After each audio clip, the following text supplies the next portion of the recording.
Thank you so much, and I am honored to welcome the panel that I have joining me today of super inspirational leaders across the B2B marketing ecosystem. So let me do some quick introductions, and I'll start with Caroline Robertson, who is the Vice President and Research Director at Forrester in the B2B marketing space. Etai Beck, who is the CEO and co-founder of Folloze, a B2B company focused on customer engagement. Meg Murphy, who is the Vice President of Marketing Operations, Measurement and Insights at IBM. Boko, who is the Global Vice President, Digital and Unified Customer Experience with Hewlett Packard Enterprise. And Neej, Gore, the Chief Data Officer here at Zeta. Thrilled to have this group coming together, bringing two mega B2B brands and leaders who are navigating the changing ways of engaging with their customers. To people that are coming from more of a vendor perspective of really empowering the modern marketer today, and Caroline, who gets to talk to all of us across the spectrum of those of us serving modern sellers and marketers globally today. And so with the world really moving online, our entire lives have moved online over the past couple of years. So B2B buyers have really acted much more like consumers. And this means that B2B marketers have had to really quickly shift to meet their buyers on an increasing number of digital channels. And here at Dun & Bradstreet, we like to talk about those challenges that marketers are facing today as the 3 Ps, personalization, privacy, and proliferation. And if you think about now that just the expanding proliferation of tools that marketers are using as they're trying to deliver these very personalized buying journeys across all of the digital channels and doing that in a privacy compliant way, it's really made the B2B marketing ecosystem very dynamic and very interesting right now. And so I think maybe, Caroline, I'll start with you because I believe Forrester actually coined the term the consumerization of the B2B buyer, but would love your thoughts on the changes that you've seen accelerated by the pandemic in B2B marketers and thinking about how to really reach their end buyer and what new complexities are emerging and how you see brands navigating those today. Absolutely. Thank you, Stacy, and thank you for asking me to join this wonderful panel. And hey, everyone out there. So you're absolutely right. We did coin the phrase of the consumerization, the B2B buyer. And I looked it up yesterday, a few days ago, and it was actually in 2017. And I have to tell you, Stacy, when we first introduced that, there's an analyst on my team, Steve Casey, who worked with a number of folks in that report. It kind of fell a little flat. It was interesting. It was the market wasn't quite ready to recognize that those buyers, right, who represented a fairly loyal and static ecosystem of ongoing revenue that represented a whole bunch of our results every quarter, we're actually human. We're actually people, right? But even 5 years ago, we saw a lot of accelerating trends when it came to the preferences of engaging with content, with salespeople, with colleagues, all through digital means that led us to create and coin that term consumerization. And in that seminal report, we talked about 5 attributes of the new blended buyer within a B2B organization. And 2 of them, I'm just figuring we kick things off with because I think those are the ones we've seen most rapid change around. And I think ones that have absolutely will get a lot of conversation around. So the first one is that we all have been having to get used to the fact that our buyers are no longer deeply known from the get-go. They have gone from being very familiar names around dining tables or golf courses, right, to actually being anonymous, right?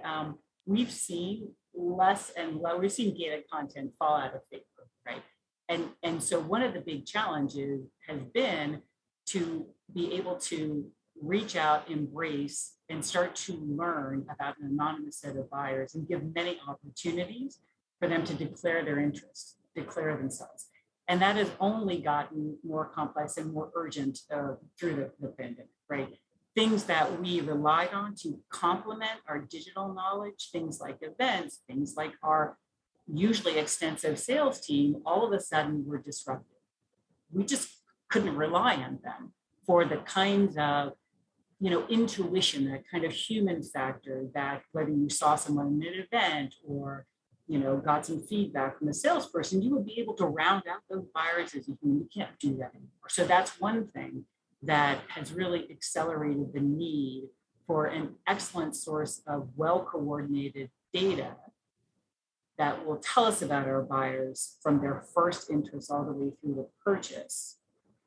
But it also creates a lot of complexity because it's very hard to get that human element, right, to really understand those motivations. So that sort of trend that turned into a challenge exacerbated by the pandemic. The second one is the B2B consumer actually is much more mutable. They are no longer as loyal as they once were to their preferred vendors. Through a variety of factors, not the least of which is permutations and just availability of so much more content and other options. But it's a little bit more than that, right? There is just a tremendous pressure to innovate, tremendous pressure to continually evolve, and there's the ability, right, to actually leverage buying power much more flexibly and easily as the barriers to switch come down somewhat when you're looking at a thing shifting onto a software delivered service. And so we're seeing that we're actually reflected in some of the data, and then I'll kind of wrap things up and let others comment on this as well. It was years, right, years and years, it was always prior experience with a vendor was the number one thing that got you on the short list and actually closed business for many organizations. And just this past year, we saw that actually dropped to number 3. So it's still significant, but it is not as much of a leading indicator as it used to be in terms of who you could rely on to do business. And the other two things that are above that now are the ability to customize a solution to my particular needs, and then also how great the experience was overall, the buying experience. And that's the new challenge, right? The thing that has really been accelerated by the pandemic, which is the ability to reach not only an individual, but an individual who operates within a buying group. And that buying group is with increasing frequency, multiples of individuals, right? I think there's 60% of B2B purchases last year that represented the involvement of 4 or more people. So I could go on and I'll sprinkle in some more of the data that we've got, but those are the two big things that we're seeing really being challenges that we first started talking about 5 years ago that are now really business critical opportunities that we all need to take advantage of. And Caroline, I think you brought up buying groups, right? Which is really the critical difference between B2B marketing and B2C marketing, right? You're not trying to just convince a consumer to buy your product. You have to navigate an entire buying decision-making team through from across different functions in a company and across a very, often many months of a journey. And so, we've seen that buying journey become much more digital over the years. And I think, you can see stats now that maybe even 70-80% of that journey is done online before a person is actually willing to engage with the sales rep. So I'd love to hear maybe Meg and then Gaby from your perspectives of the brands who are trying to reach these buying groups in the ways that they're changing the way that they want to engage with you. Would love to hear how that's been affecting your organizations and of how you think about reaching where people are today. Thanks, Stacy. I think especially when you consider digital, if we hadn't all tried to make ourselves ready for digital transformation and engaging through digital channels, we would have been really surprised and in a rough position before the pandemic. The factoring in the buying committee, the buying groups, you're looking at multi-generational teams, you're looking at teams that communicate information through different channel preferences, different ways that they want to absorb content, different ways that they have learning. Some are going to have almost a super high expectation of edutainment. So not only do they need to learn from you, but it's got to be engaging because that's what they're used to in their personal lives. And then you still need to kind of design your content for the channel. So what works on LinkedIn is not going to be what you would necessarily put on YouTube.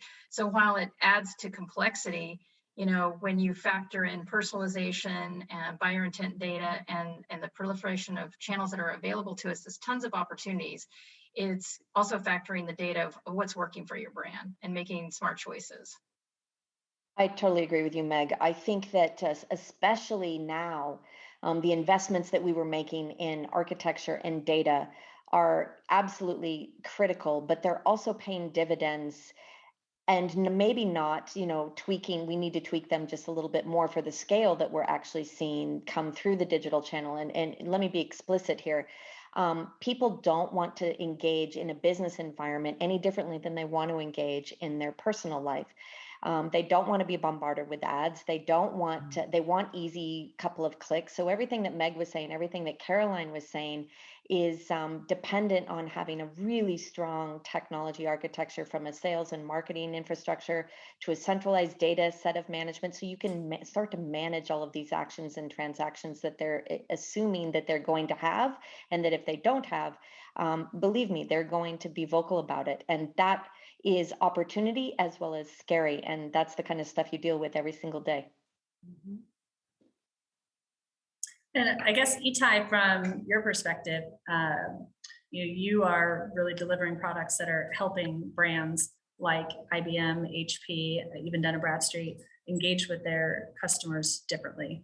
I guess, how are you seeing the B2B buyer and their preferences and how they want to engage today? Yeah, so I'm kind of unpacking the discussion about experience. As consumers, we got addicted to it, right? We want to buy coffee through our mobile. We want to deliver food through DoorDash the way we want it. We want to kind of forget our vacation on Airbnb and so on.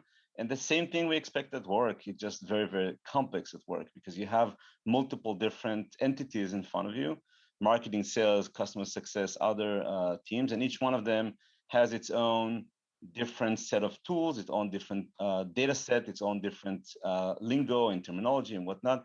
And it comes back at you as an individual, and an individual within a team is very siloed and inconsistent and so on. No wonder you don't want to speak with anyone, because you want to do the whole research on your own.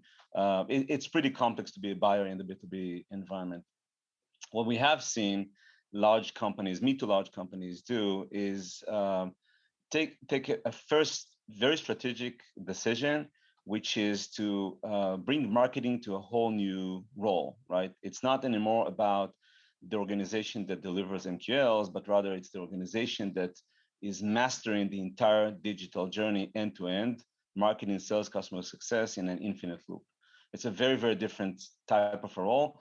And some companies now start calling that chief digital office, right? So we're seeing that happening. And having that mandate, the two major kind of steps that people may usually take. One of them is they want to centralize or harmonize the data and create like one very robust kind of a CDP, or the data layer that serves the entire cycle. So they all work under the same kind of a set of data. And then on the other end, empower what we call frontline marketers to work in pods, very close to sales, very close to their audiences that they know best. So it could be that someone working with a sales team in Denmark in healthcare environment, and someone else in Singapore in a sales team with in finance. These are people that know very well their audiences. If they have one harmonized data set, they can all be very close to sales and be empowered to work and be able to kind of provide the digital journey that specific sub-audience, micro-audiences need. Account-based marketing, ABM, is a big step towards that direction. That's the extreme of that, but the entire spectrum is now adopting that kind of idea. So harmonizing data and in many ways empowering the phone lines, right? These are the two major shifts that we're seeing. Mm-hmm. I'm curious if those resonate with the group here. Some of the shifts that Etai was just referencing around harmonizing data. Yeah, so Stacy, on the B2C side into the B2B side, it's, we've seen a transformation happen of 5 to 7 years of acceleration. And the way that we look at it here at Zeta, and one of the reasons we wanted to do the partnership with D&B and why we think it's so exciting, is the fundamental mechanics are similar. So you have the notion of identity, you have the notion of signals, and then you have the notion of connectivity, how you reach the buyer. And the challenge is basically finding signal through the noise. The opportunity is that there's now modern technology that helps you really do it. in a way that you couldn't before. And, one thing I want to call out is, I think when you're selling a B2B product, obviously there's a value associated with that product, but, the value exchange associated with the buying process has also been significantly accelerated. How does the buyer learn through the process? How are you actually communicating with them? How are you giving them content experiences that are going to help them in their own professional careers? This has all been part of the online transformation of B2B, and being able to really cut through the noise and detect signal is really at the core of what CDPs are trying to offer today. I think that's a really great point. There's so much that B2B can be learning from B2C. And so it'd be interesting to kind of hear what you think are some of the best practices that B2C has really embraced, that B2B, as we're kind of catching up to really leveraging the online and digital channels to drive. So it's a lot of the same. It's about reach. It's about frequency. It's the notion of anonymous. Caroline mentioned that earlier in the discussion that your B2B buyer is anonymous a lot of the time now. They're still expressing interest. Their identifier space and how you can actually reach them has changed. They're connecting from their personal devices. They're connecting from their home networks. So the way that you can actually orchestrate an experience to a B2B buyer starts to look a lot more like how you would communicate with a B2C buyer. So again, at the core, identity is the underpinning of this entire environment upon which you need to layer in signals. And again, that's a challenge and an opportunity. And then connectivity is drastically different than it was even a few years back because of the way that people are doing research online and because of the buying patterns that are happening online today. Mm-hmm. And I think it's interesting because privacy and personalization are kind of two sides of the same coin, right? B2B buyer, they want their buying journey to be just as effective and efficient and personalized as a consumer does. But at the same time, right, as you mentioned, there's also a desire for some anonymity and obviously regulations that change by state or country, really around how companies can need to manage privacy and navigate the privacy complexion. Again, it comes back to the value exchange between the buyer and the seller here, not just in the end product that they'll receive, but in the experience that they are going through as they buy, the content they receive, the education they receive, the learning capability that's been afforded to them. That all becomes part of the process in the lead nurture process now. And the fact that these buyers are reachable in so many places with centralized identity, it changes the orchestration of how you talk to them. I do think that B2B has a leg up on B2C in this space. Just that's my own personal opinion. I think B2B buyers forever have been signing up for maintenance and support. And having that available to marketing and to sales is a big context changer. It means that we already know that they're coming to us. It means how do we integrate them and integrate that content, that architecture, that data that's coming from a support motion, and not have it be a silo just for product, but really integrate the go-to-market function with the product function and have that kind of support base in the middle. I think that it's one of the ways that B2B can accelerate, simply because it already has had an instantiation of a single account like we have with Amazon, right? This is my Amazon account. This is everything I buy. This is everything I have bought. This is where I ask questions of the community. B2B has had that forever. It's about how to activate it. And how to activate it in a way that takes advantage of the data and the architecture that's been built up, and not make it so that marketing is like a tack on or a federated action to it, but really, really embedded. And I think that that's super important, super smart for those of us who are attempting to do it, but also a lot of effort that is going to go rewarded at some point.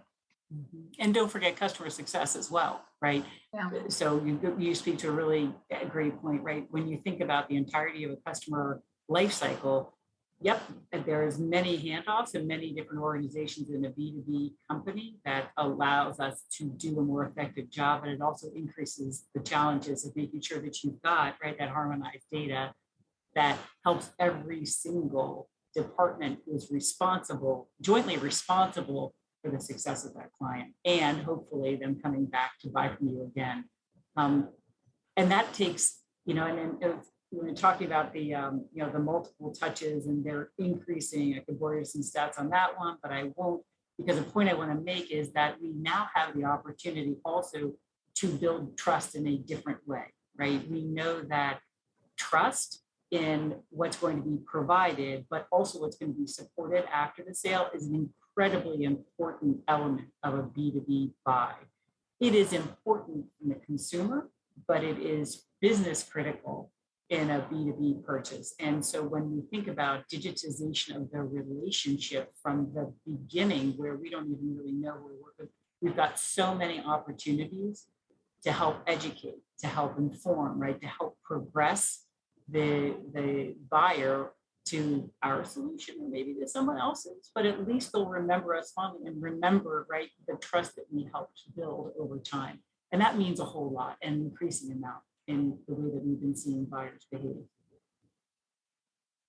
Amy, you mentioned such a great point, right? Because we are at no shortage of data in the B2B world. The challenge, though, is really getting all that data in a way that you can make sense of it and really build that 360-degree view of a customer, and not just an understanding of this piece in customer service, this piece within your finance department, this piece within your sales and marketing department.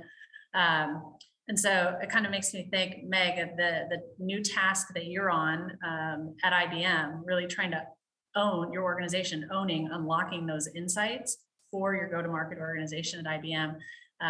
But would be interested in just hearing, how are you thinking about kind of getting that gold out of all of these different silos around, one of the world's largest companies, to really be able to bring it down into a way to actually personalize that experience for buyers in the different ways that you're trying to engage them today?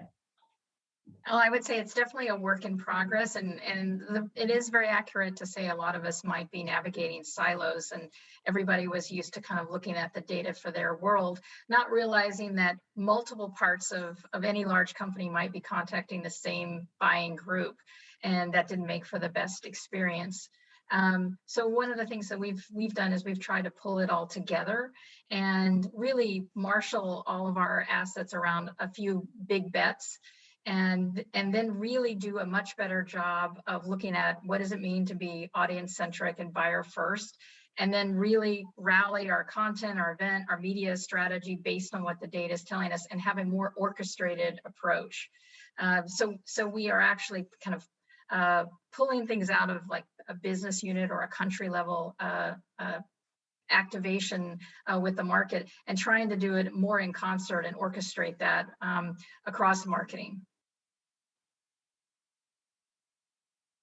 I agree. It's work in progress. I feel like we're right there with you on trying to manage the touch.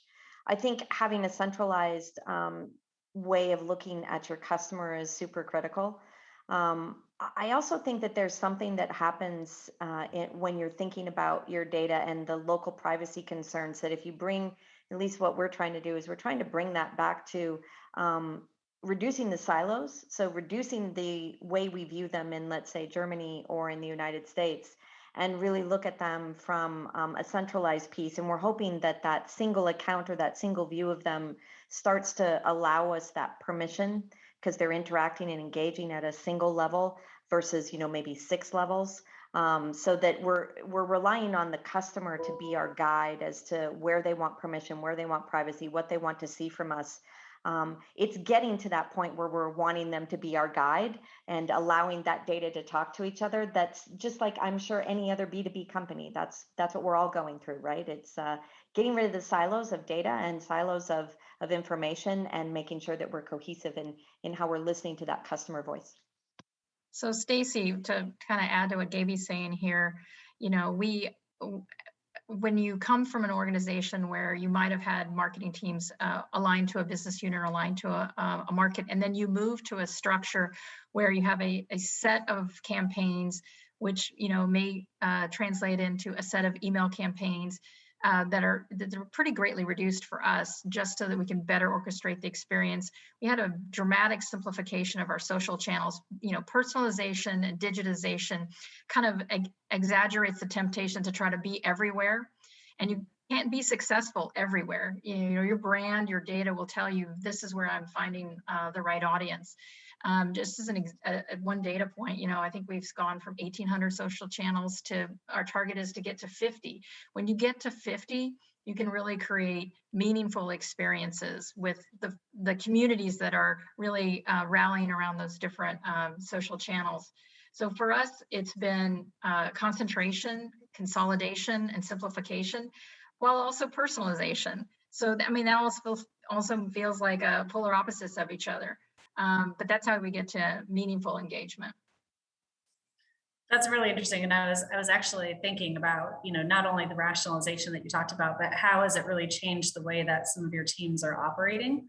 Or, you know, for, you know, Etai, Neej, and Caroline, how you've seen, since you get to see, you know, across brands who are, you know, Gaby and Meg are kind of in the trenches with their organizations trying to fix this. You get to to see across how maybe some of the leaders and best practices.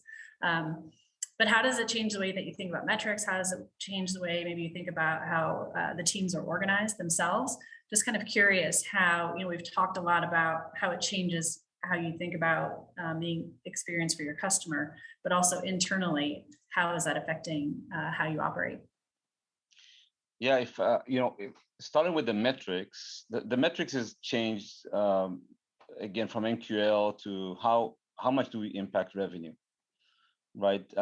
Working very closely with sales and asking them what do they think. There's much more attempt to get feedback, live feedback from sales, and more confirmation from sales. And the question is always how much we're contributing to pipeline and to actual revenue across every stage in the buy side, in the customer cycle.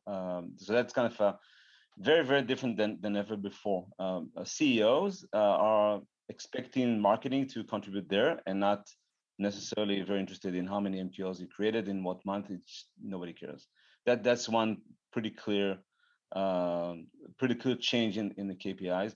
From organization point of view, if you think about this elevated role of marketing to be able to orchestrate this entire digital journey across everything with the same budget, more or less, it's far more work than ever before. So how do you do that? And if you look one level closer or lower into that, you'll find that in many marketing organizations, there are a lot of people that are not digital savvy or digitally empowered by role and by skills. And we've seen a lot of organizations making big efforts to make many more people surrounding that central function that is holding the stack and the data and so on.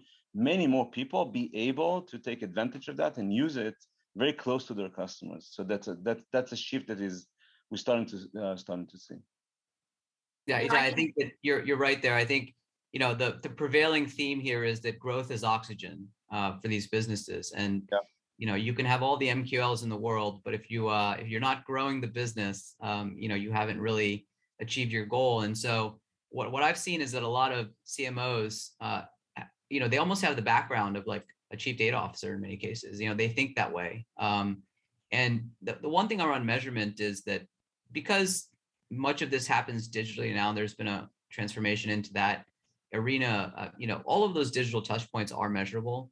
And, you know, we see in our world, we see data analytics teams, data science teams that are really trying to solve those puzzles because they have a lot more data that's available to them now to figure out what are the winning combinations, more than I've ever seen before today. Oh, Caroline, I think you might be on mute.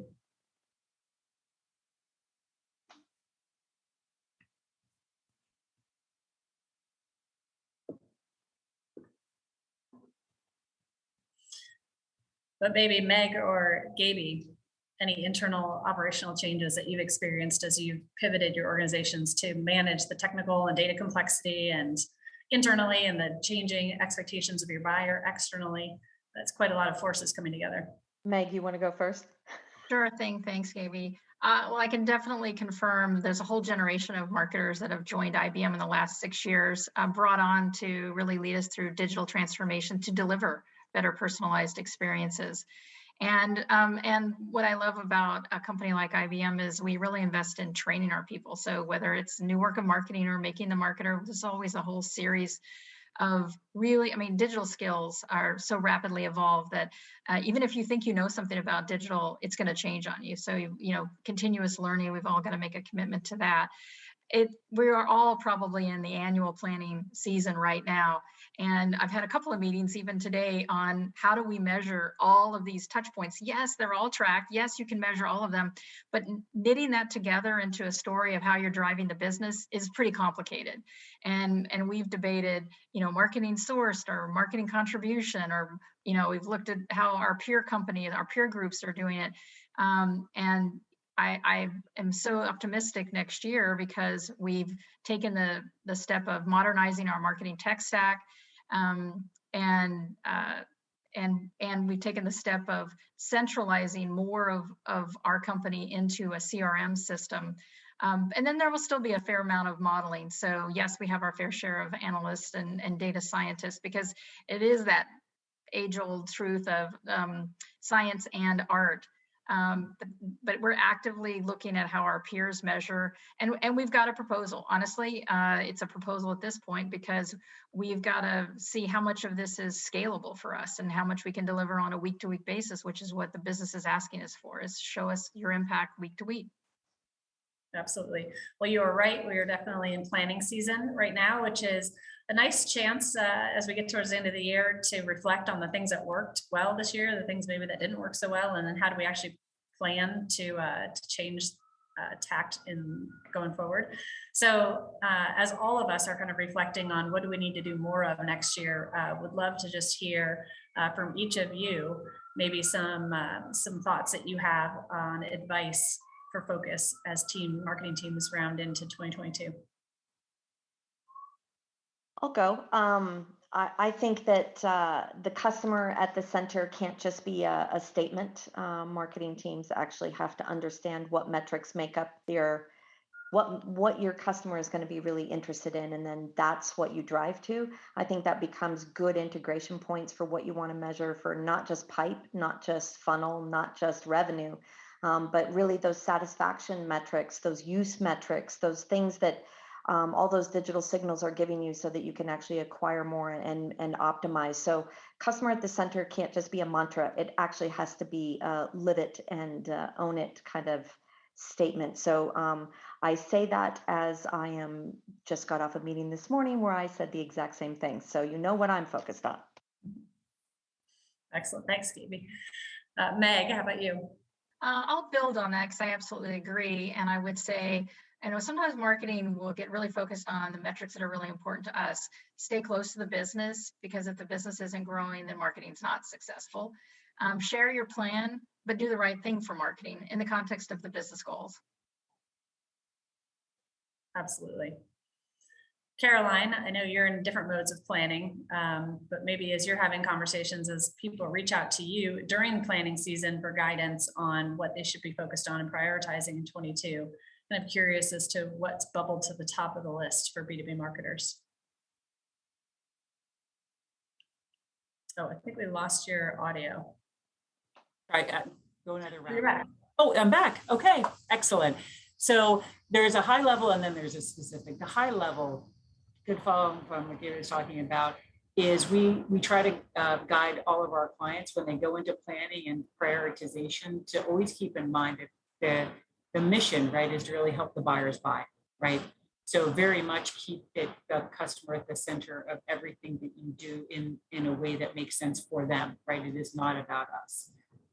The other thing that we are really turning up guidance more significantly to many of our clients is to make sure you don't take, you miss the opportunity, make sure that you don't miss the opportunity to take advantage of all the data you have from support, right? From your usage, from, to think about the metrics and the way that you get to know your clients in the entirety of their life cycle. So including things in your dashboard, like NPS, including things like usage, including things like an internally agreed to customer health score. Those sorts of things to really make sure your customer stays front and center to you every day. It's a great reminder of not only keeping your customer at the center, but how to do that.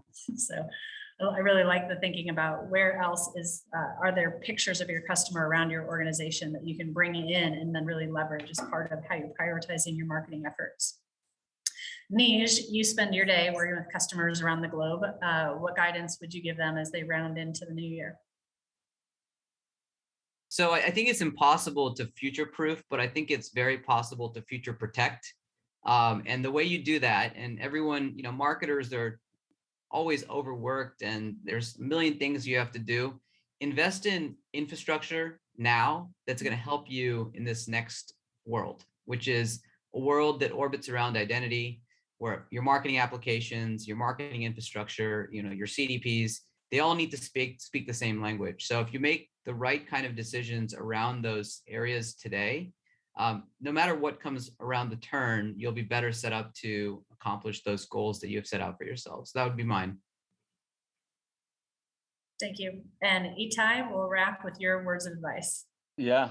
So I want to say that there's an opportunity for marketing to take the lead of the entire buyer experience across everywhere, and that requires to be open-minded to change. There's a big change that we have to embrace. It's a change in the operational model. It's a change in our stack. It's a change in technology, right? It's a change in our metrics. The first thing is to take the leadership, and the second one is to embrace change. These are the two things I would look into as a CMO for next year. Awesome. Well, it was so great to spend the past 20 minutes or so with you all. Really appreciate the insights that you provided and the great, just different perspectives on the topic we covered today. So thank you all for your time today, and thank you to the group who has joined from Zeta Live.